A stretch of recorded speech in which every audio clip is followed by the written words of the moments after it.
Акыркы күндөрү коомубузда ар кандай окуялар болуп, өзгөчө соодагерлер, бизнесмендер, базарда иштегендер доллар көтөрүлгөн сайын, доллар ойногон сайын ыйманы кошо ойногондор бар. Эй, пайгамбардын үммөтү, Аллахнын барлыгына бирлигине ыйман келтирген пенде, Ар-Разак ху Аллах, рызкы берүүчү ал Аллах, доллар эмес. Бүгүн доллар ойносо ыйманы кошо ойногондор бар. Пайгамбар саллаллаху алейхи ва саллям ат-таҗиру садик ма'ал анбия, чынчыл соодагер пайгамбарлар менен бирге дейт. Чынчыл соодагер пайгамбарлар менен бирге дейт. Бирок тилекке каршы аласа бересе де башкада бүгүн долларга шылтап мамилени үзгөндөр бар.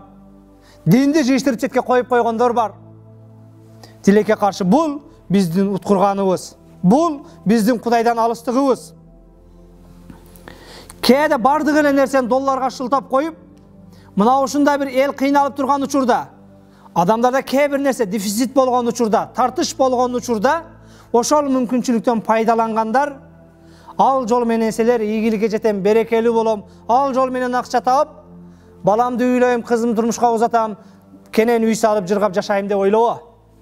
Карапайым элдин үстүнөн акча жасагандар, карапайым элди күйдүргөндөр, мына ушундай мүмкүнчүлүктөн пайдаланып, ар кандай ары бери калчагандар, ойлонгула, өзгөргүлө, бул Рамазан сен каалагандай соода кылышың үчүн эмес, лааллакум таттакун, Кудайдан коркуп, шарият көрсөткөн чектен чыкпашың үчүн фарз кылынган.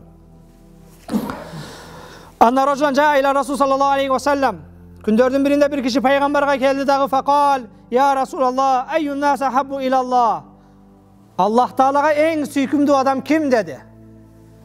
Араңыздарда ким Кудайга эң сүйкүмдүү экенин билгиңиздер келеби?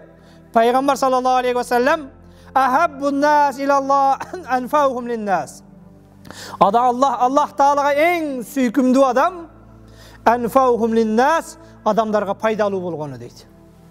Аллах Таалага эң сүйкүмдүүңүздөр ким экенсиздер? Кошунаңа, башкаңа пайдаң тийип аткан болсо. Базарда, башкада бүгүнгүдөй кыйынчылыкта бааны бирдей туруктуу сактап аткан болсоң, ар күнү ар башка сена, ар башка ба, ар башка валюта. Аллах Таала ахаббун нас илаллах, Аллах Таалага эң сүйкүмдүү адам анфаухум линнас, адамдарга пайдалуусу. Ва ахаббул амали илаллах, Аллахка эң сүйгөн амал, жаккан амал сурурун tudkhiluhu ala muslim, мусулмандын жүрөгүнө кубаныч тартуулоо. Ау такшифан хукурбатан, же мусулмандын бир кайгысын кетирип коюу. Ау тактан худайнан, же бир мусулмандын карзын төлөп коюу, Кудайга эң жаккан амалдардан экен. Ау татрудан хужуан, же кээде ошол мусулманды ачкалыгын тойдуруп коюу дагы Аллахка сүйгөн амалдардан экен.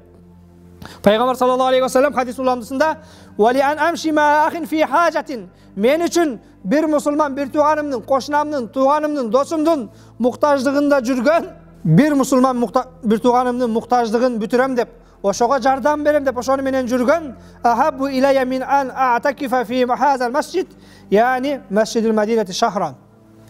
Бир тууганымдын арыгын чагышып койгон, жерин казышып койгон, уюн айдашып койгон, жылкысын байлап койгон. Бүгүн бардыгы стройка башка менен элек, эгер бош болсоң бир кирпич ташашып койгон, кээ бир муктаждыгын бир тууганымдын бир аз жумушуна жардам берип койгон менин мечитимде. Пайгамбар айтат, Мадинадагы манабул менин мечитимде бир ай чыкпастан, күндүзү орозо кармап, түнү менен тахажжуд окуп, таравих окуп, этикафка отургандан жакшы дейт. Бүгүн кээде көтөрүшүп кой, түртүшүп кой десе, орозомун мен деп кирип кайра жатып аласың. Ал сени кечке орозо тутканыңа караганда, бир ай орозо тутканыңа караганда, чыгып бирөөгө бир аз жүрбөй калган машинасын түртүшүп койгонуң, кирпичин ташашып койгонуң, арыгын казышып койгонуң пайдалуураак. Садикул амин ва ма янтику анил хава ин хуа илля вахюн юха.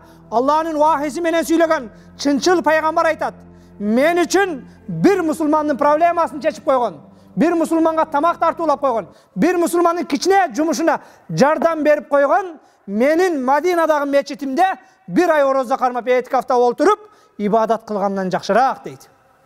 Пайғамбар саллаллаху алейхи вассалам Мәдинадағы мешітінде намаз оқыған. Пайғамбардың мешітінде 1 рекет оқысаң, моғол жердегі 1000 рекеттен артық. Пайғамбардың мешітінде 1 ай ибадат қылсаң, моғол жердегі 1000 айдан артық.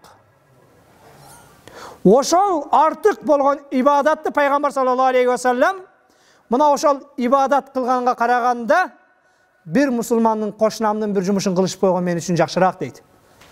Үммәті Мұхаммад, ей пайғамбардың үмметі, алсыз үммет, ақылсыз үммет, нәпсіне құл болған үммет.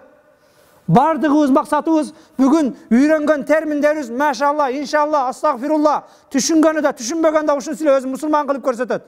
Ей мұсылманмын деп көкірегін қаққандар.